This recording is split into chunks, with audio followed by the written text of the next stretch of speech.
Pakistan Peoples party کے رہنما محمد اشرف بھٹی نے پاکستان تحریک انصاف کے چیئرمین عمران خان کے پاک فوج اور ملک دشمن بیان کے خلاف لاہور پریس کلب کے باہر کارکنوں کے ہمراہ زبردست احتجاجی مظاہرہ کیا۔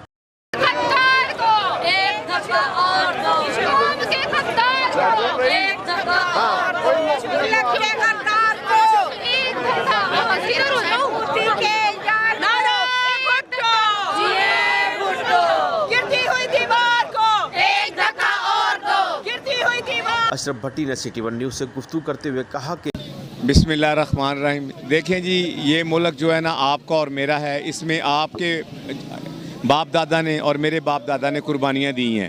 ایک نیازی آتا ہے تو وہ آدھا پاکستان دے جاتا ہے، اس نے بنگلہ دیش بنوا دیا۔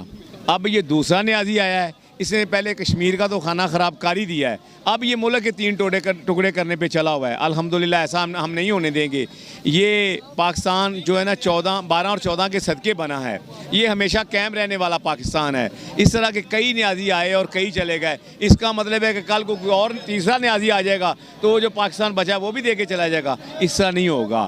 یہ پاکستان آپ اور میری شان ہے، ہم اس کے لیے جان بھی دے دیں گے، لیکن پاکستان کو اور پاکستان کی بنیادوں میں جب ہمارا خون ہے تو یہ کہیں نہیں جانے والا۔ جیے بھٹو۔ کیمرہ مین فرحان شیخ کے ساتھ Arshad Ansari, city one news, Lahore.